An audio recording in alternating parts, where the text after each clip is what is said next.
Alright, Mr. Driveshaft. Appreciate your patience, brother.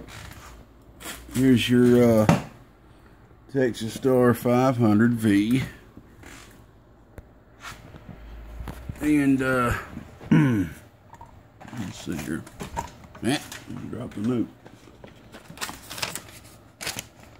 Alright, you said it had no output. You tinkered around with it, got it working, and it went out again.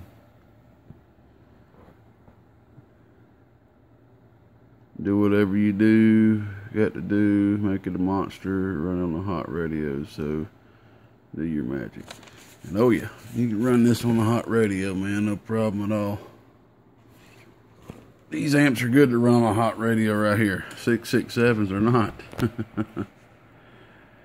Alright, bud. Well, believe it or not, man, your output actually did not have anything to do with a circuit issue.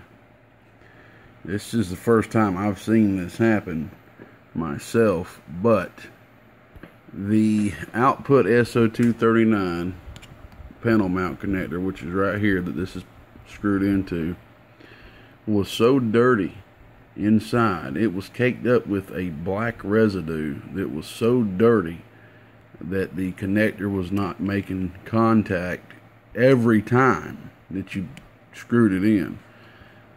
Like, there was one time I screwed it in, I was getting, you know, RF through the box. But the very first time I screwed it in, I was not getting RF through the box. I was getting pretty much a lot of input reflect with the box off, just feed through. And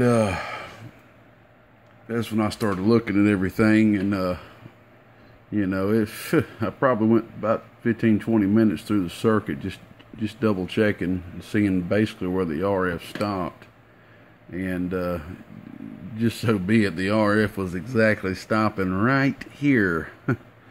So I used my little RF tracer, and I mean it went through the whole circuit and stopped right here. So that's how I knew that it was something here out. At first I thought it was something to do with one of my coax connectors, but then I figured out I probably went through 4 or 5 Q-tips cleaning that thing out. It was that dirty, and it was on there I don't really know why that was. I mean, I know the box is a little dirty. It's, you know, it's just been used well. Probably been in a vehicle, you know. So I really don't know what that's about. It's a possibility that there was a coax connector that was hooked up to it that wasn't really making a really good connection. That can cause a residue to form. But so just double check your coax connectors, make sure they're clean, the tips of them. There's maintenance that, you know, we're supposed to do every once in a while, like the tip of your PL259 right here.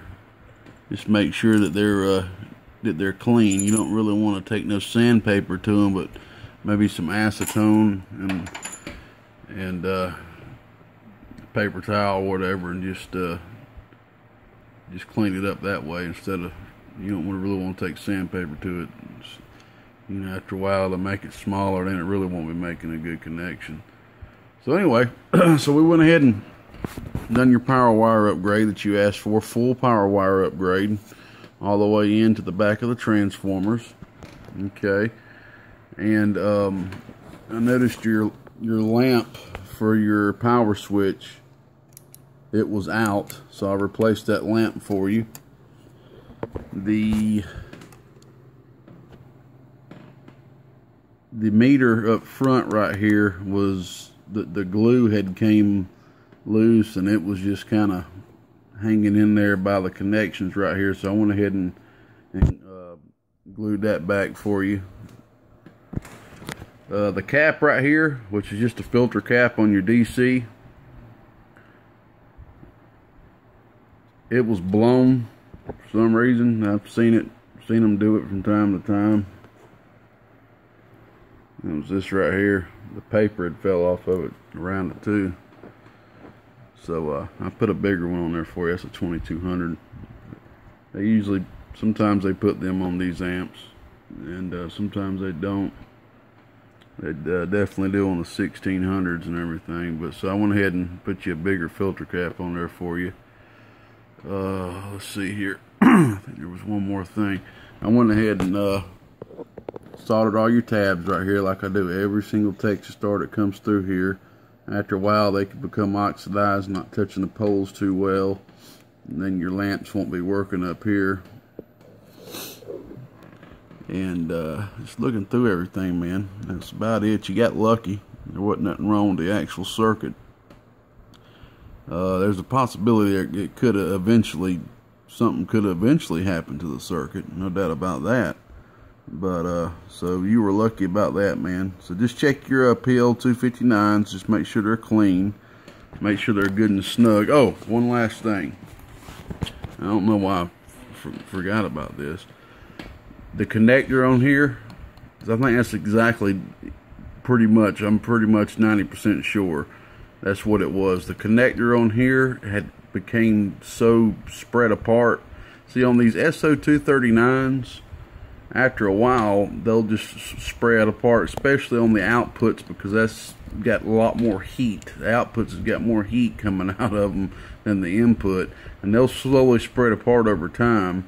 And you just, you know, gently get in there with a pick or something like that, and just kind of take about 2 of the tabs and just, you know, push them back. Just, you know, not too hard, just real easy. And because when I was putting the center of this PL259 in, you could feel it wasn't even touching the sides. So at that point, when I grip this down and tighten it, only the tip of the PL259 is making a connection to this S0239 connector. And you don't want just the tip making a connection. You want the whole connector right here making connection, all around it and the tip. And the way that it was doing is just the tip was making connection. So that's probably what it had to do with. And I'm sure you probably had some issue, like, you know, you were getting output sometimes, you wasn't sometimes. And you're lucky, man. That could have caused some problems with your radio, because every time that went out, man, you pretty much, your wattage that you was putting in here was going straight back to your radio, because there was no load hooked up to it. But so I don't know, maybe you had a radio fail with this box. I don't know.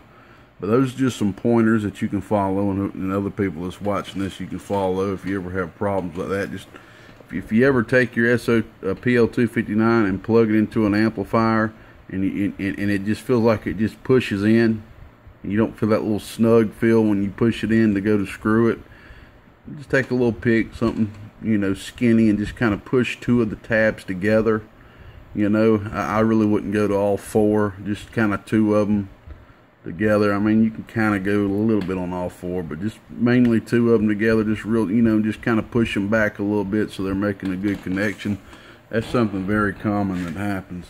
Alright, I promise one of these days, real soon, I'm going to be getting me a bigger regulated supply. I just have not had time to build me one. My meter with the peak kit is right there, and the batteries are dead, which I did buy batteries today, but I ain't put them in yet. So we're just looking at RMS.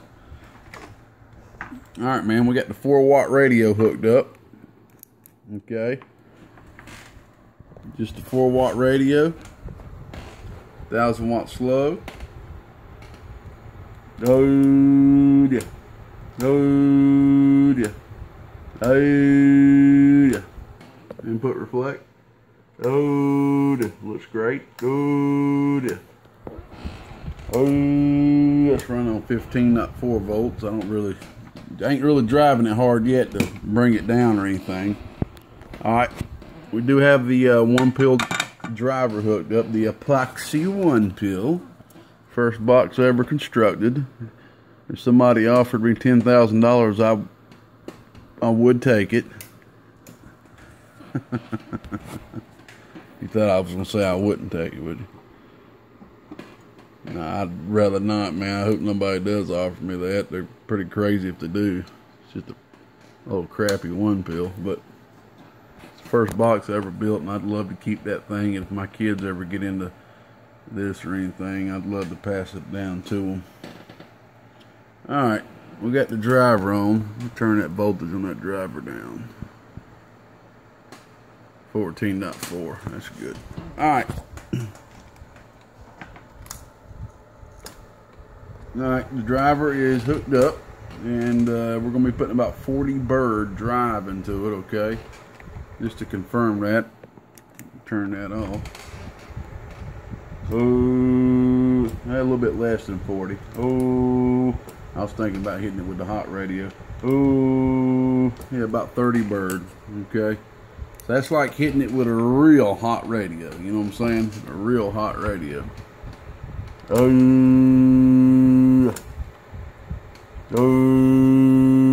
That's about 375 or so RMS. The volt drop is 14.5 volts.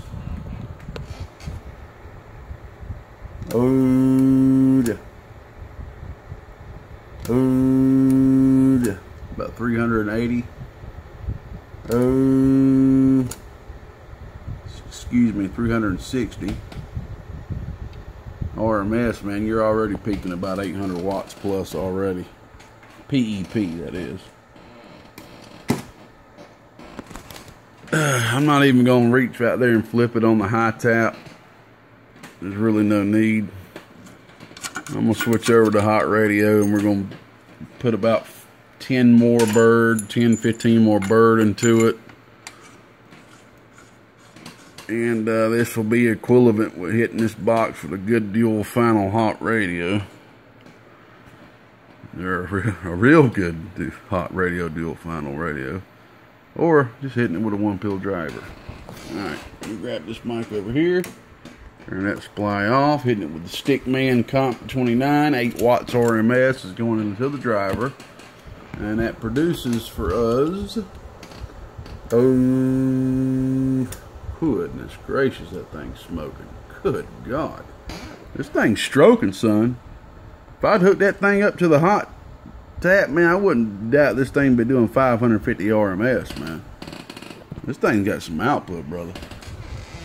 Oh, that's